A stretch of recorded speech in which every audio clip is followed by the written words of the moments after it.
자, 인사할게요. 네, 반갑습니다. 네. 자, 우리 이제 이론 강의를 마무리하고요. 이제 기출 문제부터 이제 문제풀이를 한번 해볼 건데요. 사실 막연하게 우리가 지금 문제풀이 과정을 들어가는데 실제 나는 아직까지 이론 정리가 덜 되어 있는데 과연 문제를 풀어낼 수 있을까? 그런 어떤 생각이 좀 많이 드실 거예요. 근데 지금 시기적으로 사실은 문제가 들어가는 것은 실제로는 시기적으로는 조금 빠른 편이에요. 통상 문제풀이 강의는 대부분 7월부터 우리가 지금까지 관례적으로 문제풀이를 7월 달부터 들어가거든요.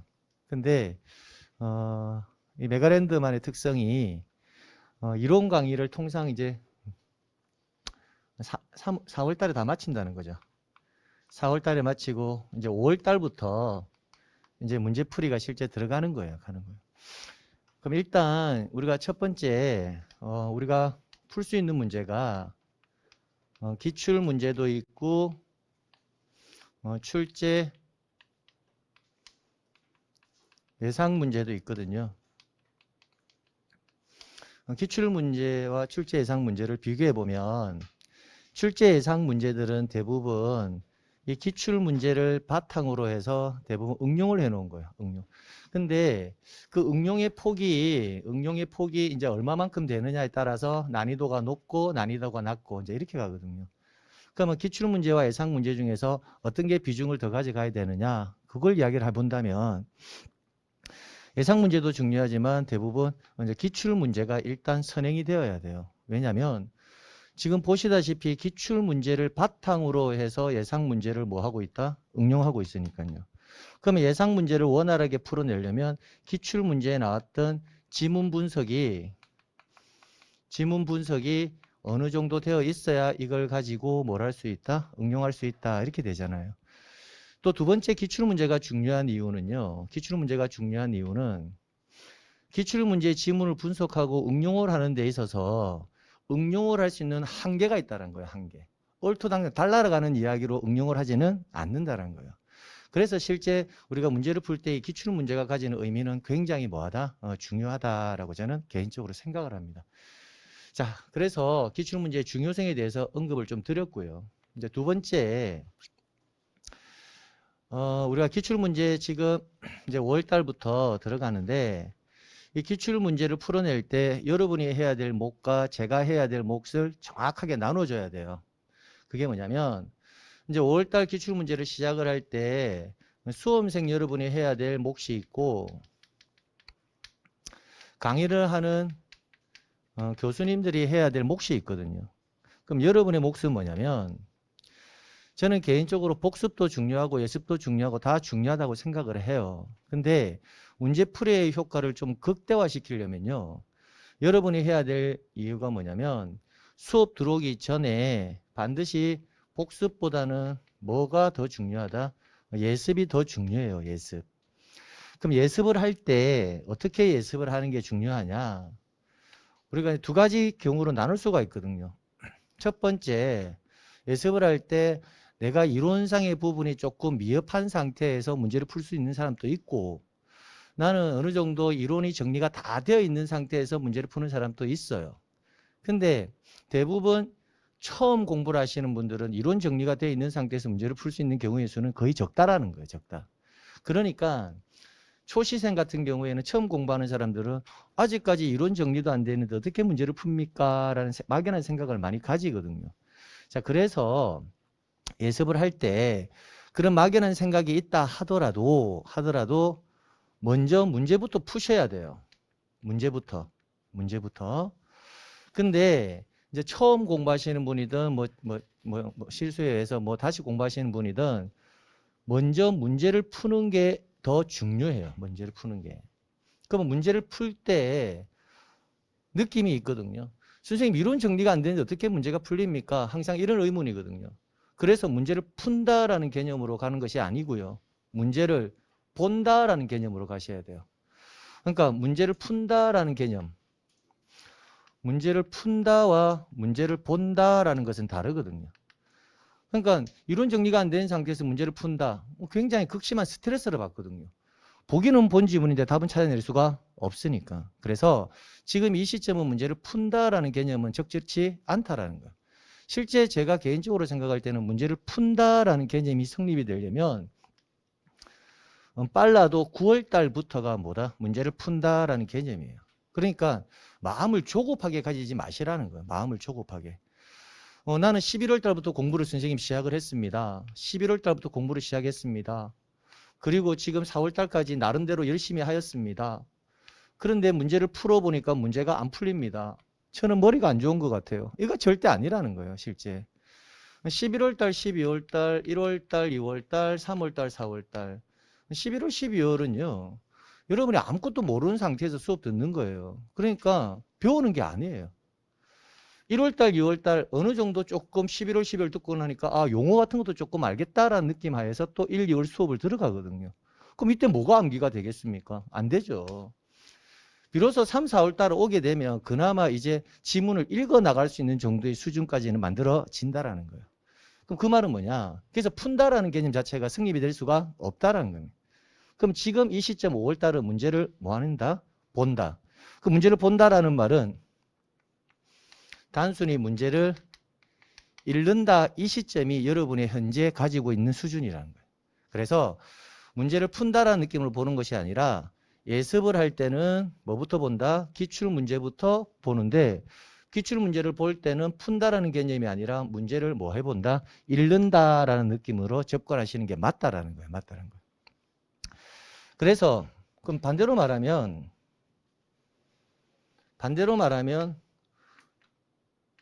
이제 우리가 선생님 그러면 요약집부터 먼저 보고 문제를 본다라는 개념으로 접근하는 것도 괜찮지 않습니까? 왜? 그냥 문제를 본다라는 개념으로 접근하는데도 불구하고 기본상 심리적으로는 문제를 뭐 한다? 풀고 싶거든요. 풀고 싶으니까 뭐부터 보고 요약집부터 한번 쭉 읽어보고 문제를 뭐 한다? 풀어보겠다. 뭐 이렇게 생각하는 사람이 또 많거든요. 근데 저는 개인적으로 이 방법은 아주 옳지 않다라는 거예요. 왜냐하면 요약집부터 보고 문제를 바로 풀어나가기 시작하게 되면요. 문제가 풀려요. 문제가 풀린다는 그 느낌 안에서 뭐가 생기냐면 이렇게 한 게 문제가 풀리네. 근데 그게 오래가지 않는다라는 거예요. 실제. 그러니까 이 경우의 수는 있잖아요. 제가 농담삼아 하는 말이 있는데 나 안에는 본질적인 내가 있고 본질적인 내가 아닌 사람이 있어요. 그럼 요약집을 보고 문제를 푸는 사람들은요. 잠시 내 안에 머물렀다가 다시 나가는, 즉 본질적인 내가 아닌 이질적인 내가 뭐한다? 문제를 보는 것이지 실제 문제를 푼다는 개념으로 접근하지 못한다는 거예요. 그래서 정상적인 방법은 스트레스 받지 말고 문제를 본다, 문제를 읽는다. 그럼 읽을 때 키워드를 보면서 읽어야 돼요. 그럼 읽을 때 어떻게 읽어야 되냐면 우리가 지문을 볼 때 앞으로 저는 여러분하고 10월 달까지 이제 이론 정리는 끝났으니까 계속 이 방법대로 갈 거예요. 그 문제를 읽을 때 막 읽는 게 아니에요. 그럼 국어는 아니까, 한글은 아니까 문제를 읽자. 그 개념은 아니에요. 우리 문제의 지문은 대부분 모든 지문이 똑같아요. 이게 비단 공시법뿐만 아니고요. 대부분 지문들은 주어, 목적어, 서술어 이 세 가지거든요. 세 가지. 그러면 정답이 어디에서 결정될 건가를 항상 인지하면서 지문을 분석해 나가야 되거든요. 단순히 읽는 게 아니라. 그럼 주어, 목적어, 서술어 중에서 출제인이 정답을 만들 수 있는 가장 많은 부분은 주어가 아니라는 거야. 뭐다? 목적어와 서술어에서 정답을 만들거든요. 근데 우리는 흔히 주어라는 표현을 쓰지만 이 주어는요. 대부분 조건적인 성격이 강해요. 그럼 주어는 대부분 는, 이, 가로 끝나잖아요. 그죠? 그럼 지문을 읽어 나갈 때 신규 등록하는 지역에 지번을 부여할 경우에는 이런 식으로 끝나잖아요. 그죠? 등록 전환한 지역의 필지가 여러 필지인 경우에는 이렇게 끝나잖아요. 그죠? 지적 뭐라 나오다가 지적 소관청은 이렇게 끝나잖아요. 그럼 대부분 는 이 가로로 끝나는 이 부분에 대해서 제가 항상 문제를 풀 때 있잖아요. 이렇게 이게 탁 끊어주는 표시를 꼭 하라고 해요. 저는 가능한. 왜냐? 이 부분에 조건적 성격이 강하다고 했잖아요. 그럼 이 조건 안에서 문제를 풀어라 라는 말이거든요. 그러니까 조건을요, 다양하게 변화시킬 수 있지만 가령 신규 등록하는 지역에서의 지분 부여를 할 경우 이렇게 나올 수도 있고, 신규 등록하는 지역에서 여러 필지인 경우에는 이렇게 나올 수도 있고, 그러면 이 조건을 바꿔가지고 문제의 뭐 OX다 판단할 수는 없다라는 거예요. 그러니까 조건적인 부분을 꼭 반드시 먼저 체크를 끊어놓고 체크를 하시고, 그 다음에 이 조건 하에서 목적어와 뭐다 서술어가 맞는지 틀리는지를 확인해 나가는 작업이 필요하다는 거예요. 그러면 목적어 안에서는 예를 들어서 본번, 최종 본번, 다음 순번으로 본번으로 부여할 수 있다. 이게 만약에 O라면 출전이 틀리게 할 때는 본번에 부번 이렇게 하면 목적어에서 틀리게 하는 거고, 본번에 본번 나왔는데 부여할 수 없다 이렇게 하면 서술에서 틀리게 하는 거고, 그러니까 결국 조건 안에서 문제를 만드는 정답을 결정짓는 경우는 거의 없다라는 것을 알 수가 있다는 거예요. 그러면 문제를 읽을 때 항상 체크해야 될 게 뭐냐면, 읽어 나갈 때 얻는 이가 이거 끝나는 부분에서는 등기법이든 지적법이든 항상 앞에 끊어놓고 출발하는 게 좋아요. 이 조건 하에서 문제를 풀어 나가야 되니까. 그래서 애초에 읽는다라는 의미를 단순히 국어적으로 읽는다라는 개념으로 접근하지 마시고, 습관적으로 문제를 봐 나갈 때 조건적인 부분을 끊어서 읽었을 때 내가 이 조건 하에서 여기에 대한 부분이 암기되어 있느냐 안 되어 있느냐 그거 확인하는 작업이에요. 자, 결론. 예습을 할 때는 문제부터 먼저 본다. 볼 때 읽어 나가야 된다. 그럼 이 조건을 끊었을 때 결국 목적어와 서술어에서 정답이 결정될 건데, 이 내용이 암기되어 있느냐 암기되어 있지 않느냐의 문제거든요. 그러면 이 조건 하에서 이 지문이 내가 O냐 X냐가 판단이 안 서고 세모가 판단이 서면, 아, 이 부분은 내가 아직까지 암기가 덜 되어 있구나라는 것을 느껴봐야 된다는 거예요. 즉 내가 무엇을 모르는가를 알고 있어야 내가 다시 요약 정리를 하거나 뭐를 할 때 캐치해낼 수가 있거든요. 그래서 이런 과정을 다 거치고 나서 이제 뭘 해야 된다? 요약집을 봐야 된단 말이에요. 그러면 아, 내가 문제를 한번 미리 보니까 이런 조건 하에서 이런 부분이 있는데 이 부분에 대해서 OX가 정확하게 판별이 되지 않는구나.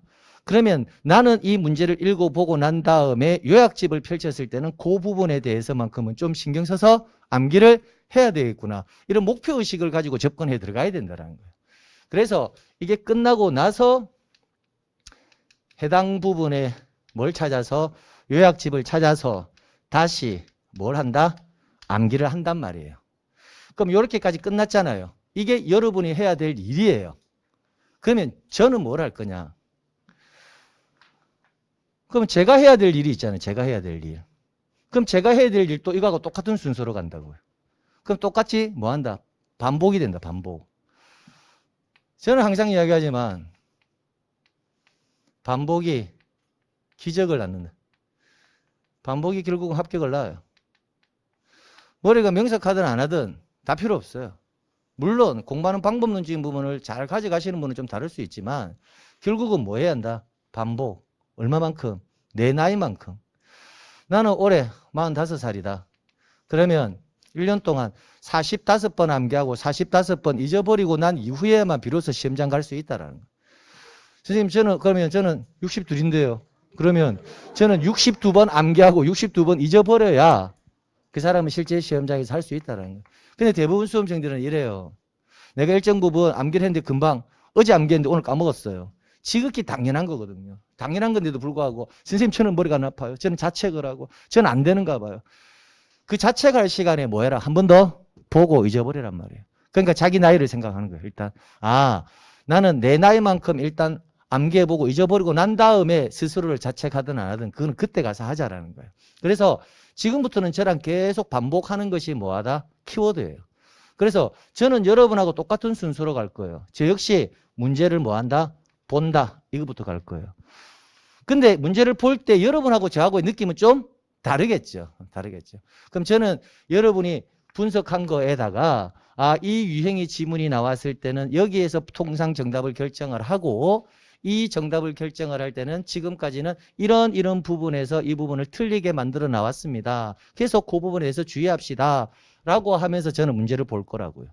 보고 나서 저랑 같이 또 뭐 한다? 요약집을 또 한번 펼쳐서 암기하고 되겠죠. 그러니까 여러분하고 저는 똑같은 순서대로 진행을 할 거예요.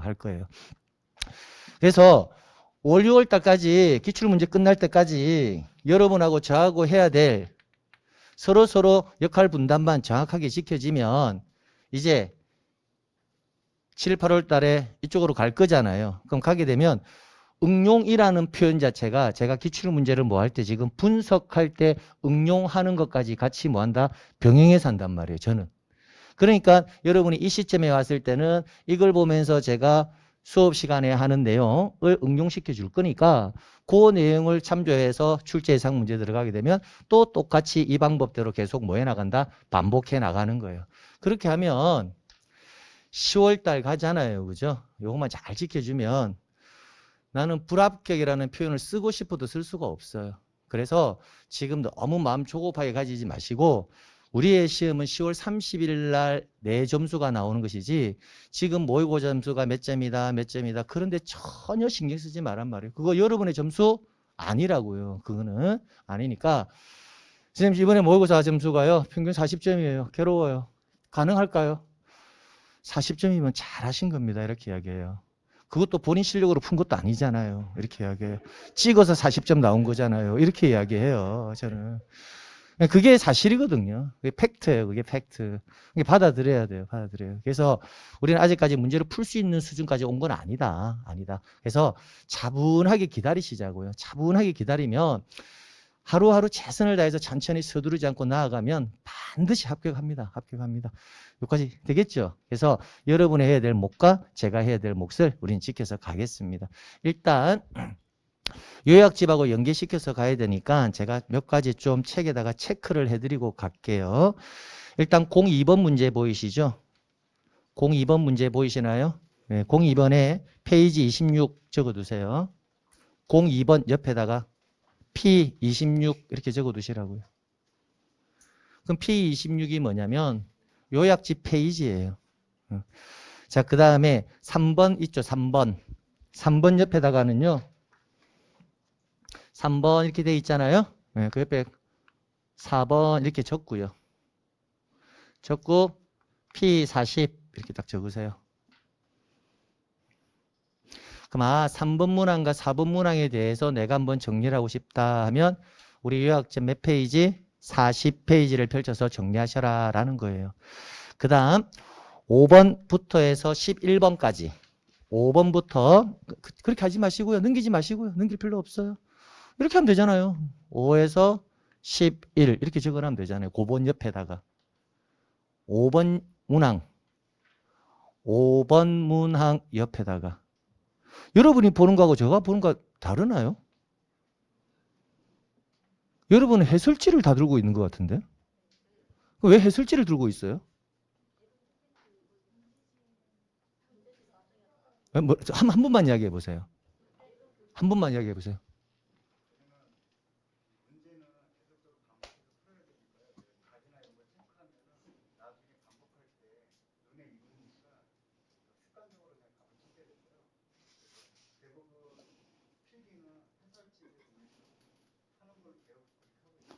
문제집에다 답 체크하고 밑에 뭐 체크하기 쉽지 않을 텐데.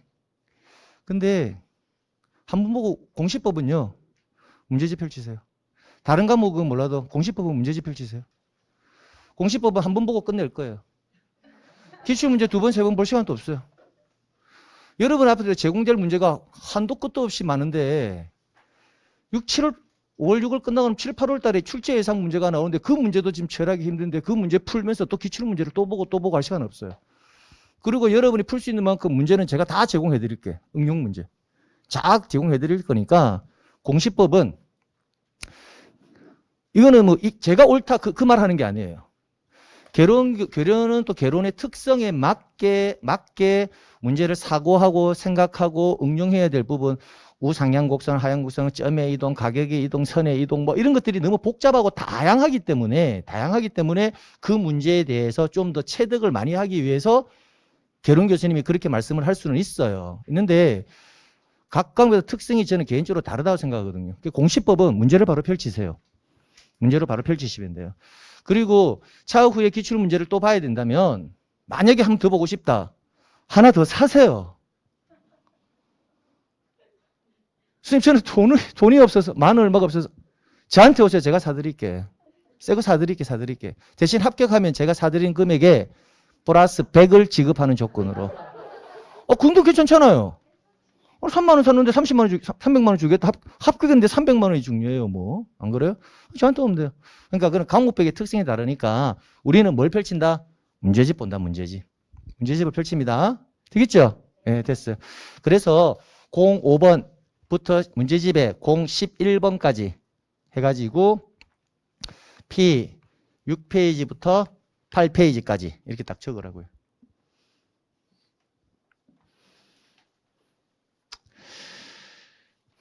하셨나요? 그 다음에 12번 문제. 12번 문제 옆에 12번부터 24번 이렇게 적고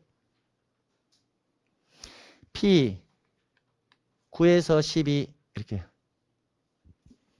P 9에서 12 그럼 이제 25번으로 넘어가야 되겠다. 그죠? 그럼 25번부터 30번까지 여기는 P 13페이지에서 14페이지 25 옆에 30 적고 P 13에서 14 그 다음 이제 31번부터 뒤에 넘기면 35번까지 있을 거예요. 그럼 31번 옆에 35번 이렇게 적고 그 옆에 P 적고 15에서 17 이렇게 적어 놓으라고요. 됐죠? 예. 자, 그렇게 해서 합니다. 그래서 또 어떤 일부 수험생 가가지고 결혼교수님한테 가서 공시법 선생님이 그렇게 하지 말라던데요. 공시법 선생님이 문제 풀어서 하라던데요. 선생님 말이 잘못됐다던데요. 그런 말을 하는 거 아닙니다. 아니 그거는 사람들이 이렇게 이야기가 전해지고 나면 이상하게 말이 와전이 돼요. 제가 말하는 것은 각 과목별의 특성이 있기 때문에 개론 교수님 같은 경우에는 그렇게 보는 것이 더 효과적이다. 개론은 그 이야기를 한 것이고 공시법 같은 경우에는 응용의 폭이 그렇게 다양하거나 변화성이 그렇게 높지 않다. 그리고 앞으로 출제 예상 문제도 나올 것이고 제가 가지고 있는 문제도 강사 생활 한 20년 정도 하면 대한민국에 있는 문제 없는 문제 얼마나 많겠습니까? 그중에 양질의 문제 여러분이 충분히 보고 확인할 수 있으니까 우리는 이것은 한번 보고 다시 복습하면서 한번 보고 그걸로 끝낸다라는 느낌으로 마무리 지어야 된다는 거예요. 우리 먼저 아시겠죠? 네, 그렇게 하십니다. 자, 그러면 우리는 이제 본격적으로 들어가 보는 거예요.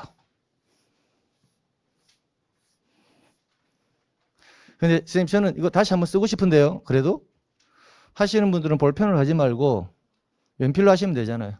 연필로 하시면 되잖아요. 손을 부지런히 많이 움직이시는 게 좋다라는 것을 말씀드립니다. 자, 이렇게 해놓고 우리는 01번 문제부터 풀어갑니다. 자, 해설지는 덮으세요. 해설지를 보게 되면 사고하고 생각하지 않습니다. 저랑 같이 볼 때도 해설지가 옆에 있으면 답을 먼저 보게 돼 있고 답을 먼저 보게 되면 저랑 같이 푸는 효과도 전혀 없을 뿐만 아니라 아무런 의미가 없다라는 거예요. 그러니까 문제만 순수하게 딱 펼쳐 놓으라는 거예요. 문제만. 해설지 보지 마시고. 자, 01번 볼게요. 저 읽을 때 공간정보의 구축 및 관리 등에 관한 법률에서 규정한 이런 부분들은 저는 생략하고 읽겠습니다. 생략하고. 예. 그 다음에 용어의 정의로서 토지 표시에 해당하는 것은 할 때 용어의 정의 과거에 시험 문제가 나온 적은 있지만 지금은 나오지 않습니다. 나오지 않습니다. 그래서 용어의 정의와 관련해서는 크게 여러분이 생각할 필요는 없고요. 여기서 말하는 토지의 표시 이런 거 문제 나와주면 좋겠다. 그죠? 예. 토지의 표시는 우리가 항상 하고 있는 소재, 지번, 지목, 경계, 좌표, 면적 거기에 해당하는 것을 찾아보라는 거예요. 그래서 정답이 바로 보이죠. 경계 또는 뭐다? 좌표 이렇게 해서 답 체크하시면 됩니다. 얘네들은 토지의 표시가 아니라 지적 공부에 얘네들은 지적 공부의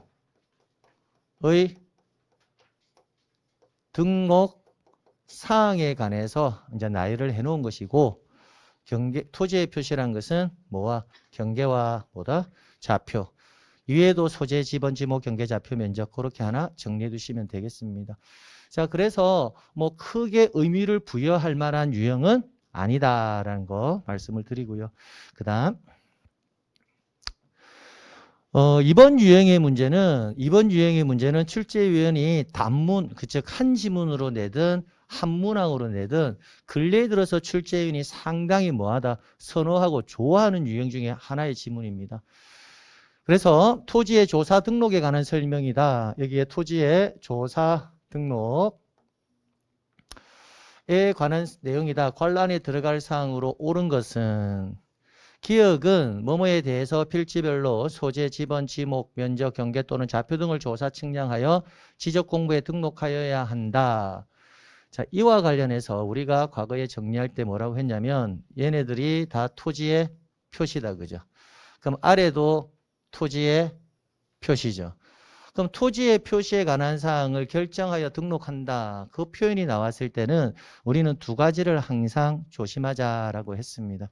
그래서 토지 표시와 관련해서 우리가 나왔을 때 여러분하고 저하고 정리할 때 토지의 표시를 누가 조사 측량을 해서 결정을 할 거냐, 요에 관한 문구가 출제가 된다면 우리는 두 가지로 정리를 했습니다. 두 가지로 어떻게 정리했냐면 전제가 모든 토지 이렇게 나오느냐, 아니면 토지의 이동 이 표현이 나오느냐에 따라서 달라진다고 했죠. 즉 모든 토지에 관해서 이렇게 나오면 누가 결정한다? 국장. 토지 이동이 나오면 지적소관청. 이렇게 해서 우리는 마무리를 했거든요. 이게 뭘 의미하느냐? 토지 이동이라는 표현 안에도 토지의 표시가 들어가죠. 토지 이동이라는 표현은 토지의 표시가 새로 정해지거나 변경되거나 말소가 되니까. 그러면 토지 이동의 사유가 발생을 했다. 이 말이 속에도 토지의 표시가 새로 정해지거나 변경되거나 말소가 되니까 다시 토지의 표시를 조사 결정해서 등록해 줘야 된다는 거예요.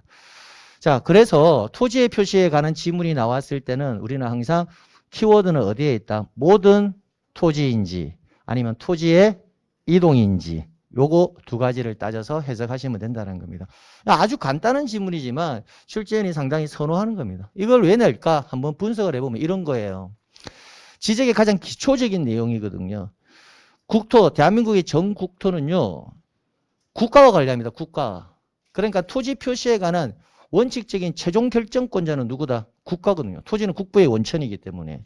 그래서 토지에 관한 사항의 모든 관리권자는 누구다? 국가. 그럼 국가로서의 토지의 수반권자가 누구냐? 국토교통부 장관이거든요. 이제 그거와 그런데 실무적으로 토지의 표시에 관한 사항을 직접 체험하면서 조사하고 결정할 수 있는 사람들. 그 사람들은 실제 누굴 거냐? 그에 관해서 국토교통부 장관이 일일이 조사 결정할 수가 없으니까 그 업무를 누구에게? 지적, 소관청, 지방자치단체장들에게 뭐한다? 위임을 시켜놨다는 거예요. 그러면 그 실질적인 업무라는 의미가 토지의 이동이라는 개념이라는 거예요. 토지의 이동이라는 개념을 다시 설명하면 토지의 표시가 새로 정해지거나 변경이 되거나 뭐가 되면 말소가 되면 물리적 현황에 변화가 발생하면 그 실질적인 업무는 누가 보느냐? 지적, 소관청 이렇게 해서 구분해 두셔야 된다고요. 자, 그걸 구분할 수 있는지 없는지에 해당하는 유형이 2번 유형이라고요. 그래서 앞에 전제는 국토교통부 장관은 뭐에 대하여? 모든 토지에 대하여 필지별로 소재, 지번, 지목, 경계, 좌표 등을 조사 측량하여 지적공부에 등록하여야 한다. 지적공부에 등록하는 지번, 지목, 면적, 경계 또는 좌표는 무엇이 있을 때? 토지의 이동이 있을 때 토지 소유자의 신청을 받아 누가 결정한다? 지적소관청에서 이를 결정한다. 그래서 키포인트는 여기에 있다는 거예요.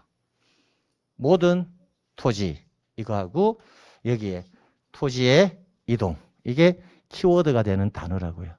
그러니까 모든 토지 이렇게 나오면 누구다? 국장 이렇게. 토지의 이동 이렇게 나오면 누구다? 지적소관청 이렇게 해서 마무리해 두시면 된다는 겁니다. 아주 간단한 내용이지만 여러분이 꼭 체크하고 가져가셔야 될 유형이에요. 그래서 정답은 몇 번으로? 5번 이렇게 체크하시면 되겠습니다. 자, 그 다음 이어서 3번 역시 토지의 조사 등록에 관한 설명이다. 틀린 것은 역시 토지의 조사 등록에 관한 설명이다. 틀린 것은 이렇게. 저는 습관적으로 문제를 풀 때요. O면 동그라미를 크게 문제에 적어놔요.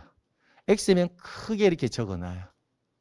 왜 이렇게 적냐면 우리 연습을 할 때도 습관화 시키는 게 상당히 좋습니다. 좋은 습관은 여러분을 합격을 이르게 하거든요.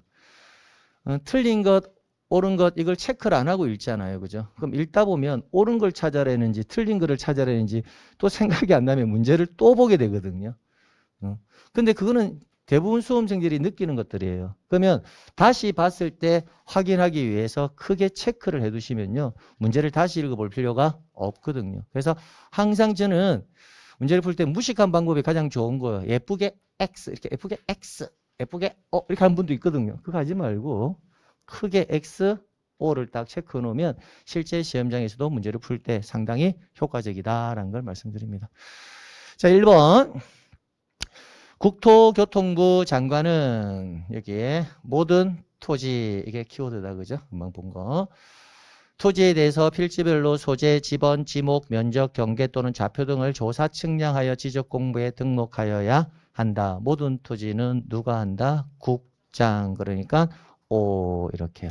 이렇게. 그리고 저는 문제를 읽을 때요. O냐 X냐를 한 지문을 할 때 항상 이렇게 체크를 합니다.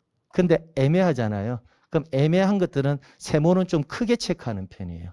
왜? OX는 나중에 다시 답을 체크할 때 두 번 볼 필요가 없거든요. 근데 세모는 뭐 한다? 한 번 더 봐야 된다는 거. 그래서 저는 애매하면 뭐 한다? 좀 크게 세모를 체크하는 편입니다. 제가 문제를 풀 때는. 예. 그 다음 지적공부에 등록하는 지번, 지목, 면적, 경계 또는 좌표는 토지 이동이 있을 때 토지의 이동의 키워드다. 그죠?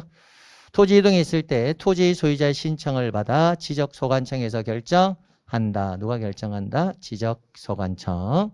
다만 신청이 없으면 지적소관청이 직권으로 조사 측량하여 결정할 수 있다. 자, 여기서 지적소관청이 직권으로 조사 측량하여 결정할 수 있다. 요와 관련해서 직권으로 조사 측량하여 결정하는 절차가 있거든요. 그러니까 직권에 의한 조사 등록 절차. 이 절차 정도는 여러분이 순서 정도는 좀 암기해 둘 필요가 있어요. 그 순서를 나열해봐라. 이런 유형의 문제는 아직 출제되지는 아니했지만 그것을 풀어가지고 내는 문제들은 몇 지문씩 나온 적이 있거든요. 그래서 이 절차와 관련해서는 여러분이 한 번 정도 알고 가셔야 된다. 알고 가셔야 된다. 그럼 선생님 이 절차 보려면 어디 봐야 되나요? 그래서 제가 옆에 페이지를 뭐 해놓은 거다? 체크 해놓은 거란 말이에요. 그럼 거기 보면 절차가 나온단 말이에요. 그럼 여러분 나중에 볼 때, 복습할 때, 그러면, 절차가 P40 적혀져 있으니까 이 절차를 나는 봐야 되겠다 하면 요약지 몇 페이지? 40페이지를 펼치면 절차가 나와 있을 거라고 이제 그렇게 해서 가는 거예요. 나중에 하시라고. 뭐 지금 해요. 네. 나중에. 그럼 절차를요, 제가 한번 여기다가 정리를 한번 해드릴게요. 자, 03번. 03번에 2번 지문이 되겠다. 그죠? 직권에 의한 조사 등록 절차. 저는 여기다 적지만 여러분은 그 문제집 옆에 공란이 많잖아요. 그죠? 그 공란 옆에다가 적어 두셔도 돼요. 예. 그럼 직권에 의한 조사 등록 절차는요. 첫 번째, 토지 이동 현황 조사 계획의 수립.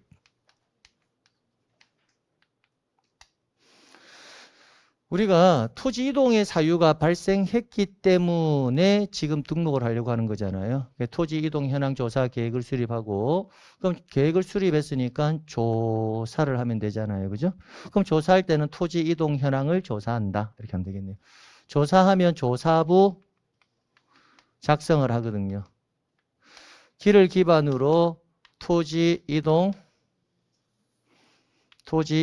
정리 결의서 를 작성해서 최종적으로 직권회에서 지적 공부를 정리한다. 정리해서 등록한다. 이렇게 해서 순서 정도 암기해 두시라고요. 그럼 우리 순서 이거 암기할 때 우리 이렇게 암기했잖아요. 그죠? 계획의 수립, 조사, 조사부 작성, 정리결의서 작성, 정리. 우리 과거 수업할 때 이렇게 해놨거든요. 이때 제가 여러분께 주의하십시오 했던 게 토지 이동이라는 글자 요거 조심하셔라 라고 했습니다. 이것은 몰라서 틀리는 게 아니라 실제 시험장에서 실수로 틀리는 거예요. 지문을 너무 가볍게 보기 때문에. 가끔씩 토지 이용 현황 조사 계획을 수립한다 이렇게 글자가 나오거든요. 그렇게 글자 나왔을 때는 X 된다라는 거 기억해 두시고요. 되겠죠? 예, 됐습니다. 자, 그 다음 그래서 계속 가볼게요. 자, 그럼 신청이 없으면 조사 측량 결정할 수 있다 했으니까 O 이렇게요. 그 다음 지적소관청은 토지 이동 현황을 직권으로 조사 측량하여 토지의 지번, 지목, 면적, 경계 또는 좌표를 결정하려는 때에는 에서 에는 이렇게 나오면 저는 이렇게 항상 그어 놓는다고요. 그러면 는까지는요. 지문의 내용을 그렇게 분석하거나 신경 쓸 이유가 전혀 없다라는 거예요. 조건적 성격이 강하기 때문에. 그럼 이런 경우에는 어떻게 할 거니? 이거라고요, 답이. 그래서 이제 읽어보는 거죠. 토지 이동 현황 조사 계획을 수립하여. 계획을 수립하여. 여기까지는 일단 맞다, 그죠? 그 다음, 시도지사 또는 대도시장의 승인을 받아야 한다. 그러면 이것은 승인사항이 아니거든요. 이 부분이 틀렸다라는 것을 알 수가 있죠. 그러니까 단순히 계획을 수립하여 지적소관청에서 조사도 하고 조사부 만들고 정리결의서 만들어서 정리하는 것이지 국장이라든지 시도지사의 별도의 승인을 받지는 않는다라는 거. 그래서 이 부분이 틀렸다라는 것을 알 수가 있네요. 그래서 틀린 거 찾으라 했으니까 정답은 몇 번이다? 3번 이렇게 하시면 되겠네요. 저는 이렇게 문제를 다 읽지만요. 실제 시험장에서 여러분이 이 지문에 대한 확신이 생기잖아요. 확신이 생기면 여러분은 다음 문항으로 넘어가는 게 맞습니다. 실제. 근데 지문에 대한 확신이 안 생기잖아요. 안 생기면 계속 보게 되어 있죠. 그래서 정확성을 요구하는 게 시간을 줄이는데 굉장히 도움이 많이 됩니다. 많이. 그 다음 4번. 지적소관청은 토지 이동 현황 조사 계획에 따라 토지 이동 현황을 조사한 때에는 에서 끊는단 말이에요. 그럼 이 지문, 이 조건에서는 출제위원이 정답을 거의 결정하지 않는다고요. 그럼 이 조건이란 게 뭐예요? 소관청에서 토지 이동에 관한 현황을 뭐 했다는 거다? 조사했다는 말이구나. 그러면 그 뒤에 지문이 뭐냐? 그럼 했다면 어디에? 토지 이동 조사했으니까 조사부에 토지 이동 현황을 적어야 한다. 이렇게 바로 따져 나오니까 조사했으니까 조사부 작성하라는 거구나. 이렇게. 그 다음 5번에 지적소관청은 토지 이동 현황 조사 결과에 따라 토지의 지번, 지목, 면적, 경계 또는 좌표를 결정한 때에는 이렇게 나오잖아. 는. 그럼 여기까지는요. 크게 신경 쓸 필요 없다라는 거예요. 는 이에 따라 지적 공부를 뭐 해야 한다? 정리해야 된다. 그럼 당연히 지적 공부 정리해야 되죠. 그러니까 맞다라는 거예요. 그러니까 느낌상 한번 쫙 보라는 거예요. 5번 지문은요. 틀리게 할 만한 계제가 없어요. 는 끝나는 뒤에 지문 자체가 굉장히 뭐한다? 심플한 내용이잖아요. 그러니까 5번 지문 이런 지문들이 정답을 만드는 경우는 거의 없어요. 근데 아주 가끔 있잖아요. 아주 가끔 는 뒤에 지문의 구성을 판단할 수 있는 지문이 너무 좁을 때는요. 진짜 치사하지만 여기에 토지 이용 현황 조사 계획에 따라 이렇게 지문을 만드는 경우도 있다라는 거예요. 그래서 요 지문 하나는 뭐 하셔라? 조심해 두셔라 라고 제가 말씀드리는 겁니다. 자, 그렇게 해서 3번 문항의 정답은 몇 번이 되겠다? 3번 이렇게 체크하시면 되겠습니다. 자, 그 다음 4번 토지 이동이 있을 때 토지 소유자의 신청이 없어 지적소관청이 직권으로 조사 측량하여 토지의 지번, 지목, 면적, 경계 또는 좌표를 결정하고자 할 경우 공간정보의 구축 및 관리에 대한 법령상 수립하도록 규정한 계획은 하면 우리는 토지 이동 현황 조사 계획의 수립 이거 찾으면 되겠다. 그죠? 토지 이동 현황 조사 계획을 수립한다. 정답 몇 번? 3번 이렇게요. 이런 단답형의 유형의 문제가 나오면 상당히 뭐하다 심플하고 간단해서 편하고 좋다. 그죠? 근데 이때 조심해야 될 게 이제 이거라고요. 토지 이동인지 요게 애매하게 토지 뭐다 이용이라고 되어 있잖아요. 이제 이런 거 조금 조심해 두시라는 겁니다. 그래서 4번 문제는 이렇게 해결하시면 되겠네요. 자, 그다음 이제 05번부터 이제 05번 문제부터 05번부터 11번 문제까지가 우리가 뭐다 지번에 관한 내용이에요. 지번. 그럼 지번은 6페이지부터 몇 페이지까지? 8페이지까지. P 6페이지에서 몇 페이지? 8페이지까지의 요약집이 정리되어 있습니다. 자, 5번 문제 한번 볼게요. 공간정보의 구축 및 관리에 대한 법령상 지번의 구성 및 부여 방법 등에 관한 설명으로 뭐한 것은 틀린 것은 이렇게 X표 크게 1번 등록 전환 대상 토지가 여러 필지로 되어 있는 경우에는 이렇게 딱 끊어내요. 항상 조건에는 끊는다. 다른 데는 그럴 필요 없어요. 조건만 그어나오면 돼요. 그러면 지문이 싹 줄어든다는 느낌이 들잖아요. 이거 신경 쓸 필요가 없다라는 거. 그죠? 예. 아, 그러면 조건을 읽었을 때, 아, 등록 전환 대상 토지가 있는데, 그게 몇 필지다? 여러 필지다는 말이구나. 이게 조건이야. 그럼 이 조건 안에서 문제를 풀어보세요. 라는 거예요. 풀어보세요. 그럼, 아, 이 조건, 아, 여러 필지, 우리가 과거에 어렸던 거구나. 그럼 그 지번 부여 지역 안에 최종 본번, 다음 순번으로부터 뭐다? 본번으로 하여 순차적으로 지번을 부여할 수 있다. 우리는 이제 이와 관련해 가지고 예외적인 경우에 세 가지 경우가 있다. 그죠? 신규 등록하고 등록 전환 우리 공부할 때 여기서 간단히 확인을 먼저 해보면요.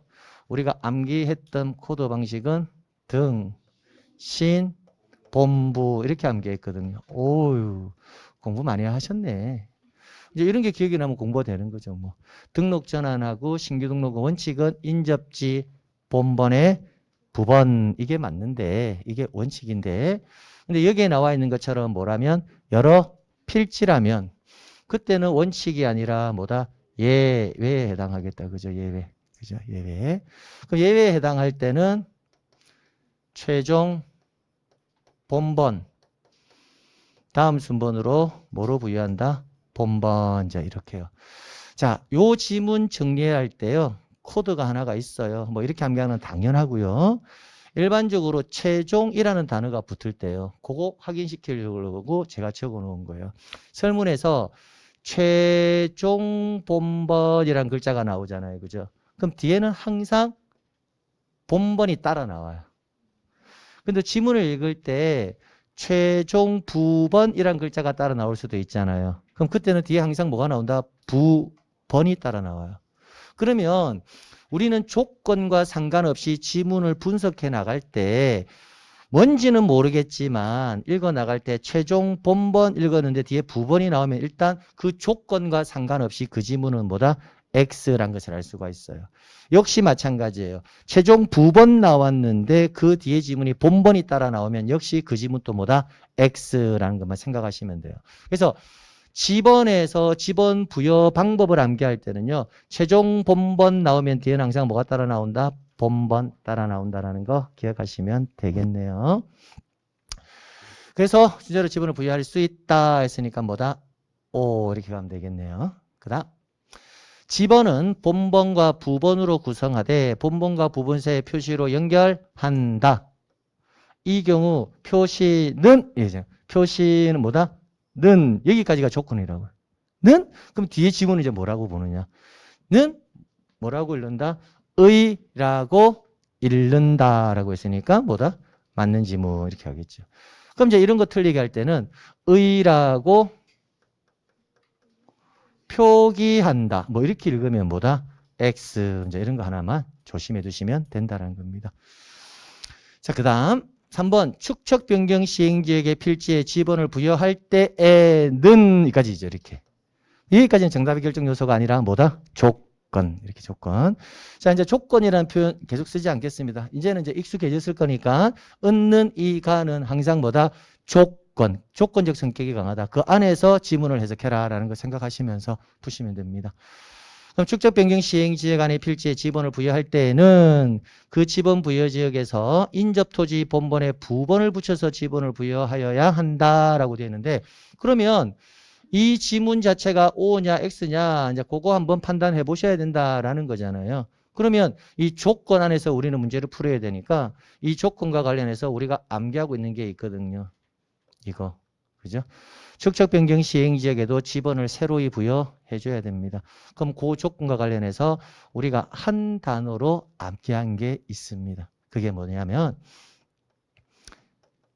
행정 지번이 뭐가 되면 확정되면 축척은 종전 지번 중 뭐로 한다? 본번으로. 우리 이거 한번 암기한 적이 있었거든요. 이거. 그럼 이 지문이 이렇게 암기했으면 이 지문을 해석할 수 있어야 되잖아요. 그죠? 그럼 이 지문의 해석은 이거다. 그죠? 얘가 키워드잖아요. 확정. 지적 확정 측량을 시행하는 지역의 지번 부여의 원칙은 어떻게 부여하는 게 원칙이다? 종전 지번 중 본번으로. 이게 원칙이라고요. 자, 그런데 행정구역 개편, 지번 변경, 축척 변경을 시행하는 지역은 이 방법을 그대로 뭐 한다? 준용한다. 이렇게 배웠거든요. 그러니까 지문이 나올 수 있는 경우의 수가 두 가지 유형이 될 수 있겠다. 그죠? 어떻게? 그러면 축척 변경을 시행하는 지역에서 지번을 부여할 때는 이 조건 하에서는 뒤에 나올 수 있는 지문은 두 가지겠네요. 지적 확정 측량을 시행하는 지역의 지번 부여 방법을 준용한다. 이렇게 나오든지, 아니면 축척 변경을 시행하는 지역의 지번을 부여할 때는 이 방법을 준용하니까 결국은 어떻게 부여하겠다? 종전 지번 중에서 본번으로 부여한다. 이렇게 나오든지. 그럼 두 가지 유형이 만들어질 수 있다라는 거예요. 그래서 근데 이 설문에서는 인접토지 본번의 부번이라고 했으니까 이게 틀렸다라는 것을 알 수가 있네요. 그럼 틀린 거 찾아라 했으니까 정답은 몇 번? 3번. 이렇게 가면 되겠네요. 이렇게. 자, 이어서 이제 5번 지문이요. 출제인이 문제를 낼 때 5번 지문 이어서 같이 가면 되겠다. 그죠? 5번 지문 또 한번 읽어볼게요. 행정구역 개편에 따라 새로 지번을 부여할 때에는 해서 끊으면 되겠다. 그죠? 는. 그럼 조건이다. 그죠? 그럼 이 조건은 도시개발 사업 등이 완료됨에 따라 뭐라고 되어 있다? 지적 확정 측량을 실시한 지역의 지번 부여 방법을 뭐 한다? 준용한다. 했으니까 뭐다? 오, 이렇게 되겠네요. 그럼 이런 지문이 나왔다면 이렇게 낼 수도 있겠다. 그죠? 지번을 변경하는 지역에서 새로이 지번을 부여할 때에는 이렇게 낼 수도 있겠다. 그죠? 그러면 지번을 변경하는 지역에서 새로이 지번을 부여할 때에는 도시개발 사업 등이 완료됨에 따라 지적 확정 측량을 실시한 지역의 지번 부여 방법을 준용한다. 이렇게 낼 수도 있고, 좀 더 한 단계 업그레이드를 시키면 이 지문사에서 업그레이드 시키면 원칙적으로 종전 지번 중에서 본번으로 부여한다. 이렇게 지문을 내어도 무방하다라는 거예요. 근데 지금까지 기출문제의 유형을 분석을 해보면 대부분 출제위원은 이 방법을 준용한다까지만 내었다는 거예요. 준용한다까지만. 그러면 출제위원이 과거의 기출문제를 분석하면서 이와 관련되는 지문을 좀 더 나는 응용해서 폭을 넓히고 싶다라 하면 선택지가 뭐밖에 없다. 행정구역 축척 변경 시행지역의 필지에 지번을 부여할 경우에는 요 뒤에다가 원칙적으로 종전 지번 중에서 본번으로 부여한다. 이렇게 하면 뭐다? 오, 이제 이런 식의 지문의 유형을 더 만들어낼 수가 있다라는 거예요. 그래서 앞으로 이제 저랑 많은 문제도 풀어볼 거고 할 거잖아요. 그죠? 뭐 9월달 가면 야 동영이라든지 뭐 백선이라든지 뭐 그런 문제를 풀 거잖아요. 파이널 이런데. 그럼 거기에서는 제가 이 두 가지 유형을 다 실어놨단 말이에요. 비중에 맞게. 기존 기출은 이렇게 나왔지만 실제 이렇게 응용할 수 있습니다. 라고 이렇게. 그럼 이렇게 변화가 가능성이 있다라는 것 정도만 일단 뭐 한다? 기억하고 그걸 기억하는 게 중요한 게 아니라 지금 우리한테 중요한 것은 이게 중요하다. 이거부터 먼저 정리가 되어야 된다. 행정 지번이 확정되면 축척은 종전 지번 중에서 본번. 그래서 이 지문이 가지는 의미는 상당히 중요하다라고 말씀드렸습니다. 자, 계속 갑니다. 자, 5번, 4번. 합병의 경우로서 토지 소유자가 합병 전 필지에 주거 사무실 등의 건축물이 있어서 이때 지번 나왔을 때 건축물 이거 나오면 분할하고 합병에서만 적용되는 거거든요. 그럼 건축물이 나오면 두 가지가 된다. 그죠? 두 가지. 우리는 합병일 경우에는 별도의 신청을 할 필요가 없고요. 합병일 경우에는 별도의 뭘 해야 되고 신청을 해야 되고 분할일 경우에는 별도의 신청을 할 필요가 없다라는 그것만 구별해 주시면 돼요. 그래서 그 지문이 들어가느냐 들어가지 않느냐 그것만 확인하시면 된다고요. 자, 건축물이 있어서 그 건축물이 위치한 지번을 합병 후에 지번으로 신청할 때에는 이까지란 말이에요. 그러면 여기서 는이 끝났잖아요. 그러면 이 앞에는 지문이 막 길어도 여러분이 신경 쓸 필요가 없단 말이에요. 단어를 찾거나 조건. 그러면 여러분이 읽어야 지문 요거밖에 없단 말이에요. 그럼 그때는 그 지번을 합병 후의 지번으로 부여하여야 한다 했을 때 합병은 별도의 신청이 없어도 부여해줘야 되고 합병은 별도의 뭐가 있어야 되고 신청해야 되는데 별도의 신청이 나와 있지 아니하니까 신청할 때에는 나왔으니까 합병의 지문을 부여하여야 한다. 그래서 맞는 지문이고요. 그러니까 기억하실 때 합병일 경우에는 뭐가 들어와야 한다? 신청. 분할할 때는 별도의 신청이 요구되지 않는다. 그것만 주의하시면 된다는 겁니다. 자, 그렇게 해서 5번 유형 마무리하시면 된다고요. 5번 유형에서 여러분이 알고 가야 될 것은 정해졌다. 그죠? 3번 유형에서 행정지번이 확정되면 축척은 종전지번 중에서 본번. 이 지문에 관한 분석 하나 기억해 두시고 그 다음에 건축물이라는 표현이 나왔을 때 주의해야 될 것은 합병과 뭐다? 분할의 관계. 합병은 반드시 소유자가 뭐 해야 한다? 신청. 분할은 별도의 신청이 없어도 가능하다라는 거. 요거 주의하시면 되고요. 그 다음에 신규 등록과 등록 전환에 있어서는 등신, 본부 이 지문 분석할 수 있으면 되고 다만 여러 필지이거나 부번을 부여한 것이 불합리하거나 그다음에 최종 지번에 인접되어 있는 경우 그 세 가지가 예외에 해당하거든요. 그때는 최종 본번 다음 순번으로 본번으로 부여할 수 있다. 이렇게 암기할 필요가 없어요. 그때는 최종 본번 이것만 암기하면 돼요. 왜? 최종 본번만 암기하면 뒤에는 항상 뭐가 따라 나올 거니까 본번 따라 나올 거니까. 항상 지문을 읽을 때 최종 부번이란 글자가 나와도 다음 순서의 번호로 부번을 부여한다. 이렇게 암기할 필요 없다. 최종 부번 나오면 당연히 뒤에 뭐가 나올 거다? 부번. 이렇게 예상하시면 되거든요. 자, 이렇게 해서 5번 유형까지 마무리가 되었습니다. 자, 우리 잠시 쉬었다가 이제 본격적으로 자, 우리가 지금 제가 어떻게 문제 풀어야 된다라는 것도 설명드렸고 어떻게 예습한다는 것도 설명드렸고 했으니까 또 제가 앞으로 문제를 선생님은 이런 식으로 풀어나가는구나 라고 말씀까지 다 드렸다 그죠. 그래서 이제 2교시부터는 이제 1교시에 어떻게 저하고 이제 궁합을 맞출지를 말씀드렸으니까 이제 2교시부터는 이제 본격적으로 문제를 쭉쭉 해 나가겠습니다. 그래서 는 이가는 조건 이제 이런 거 나올 때 그런 거 나올 때 따로 조건 이렇게 생각 안 해도 항상 은는 이가는 정답을 결정을 좌우시킬 수 있는 요건은 아니다. 조건적 성격이 강하다라는 것만 기억하시고 그 조건 안에서 뒤에 지문이 O냐 X냐를 판단하는 거다. 그렇게 읽으면 지문을 분석하기가 굉장히 뭐하다? 수월해집니다. 수월해집니다. 자, 잠시 쉬었다가 우리는 5번, 6번 유형부터 풀어가도록 하겠습니다. 자, 좀 쉬었다 갈게요. 네.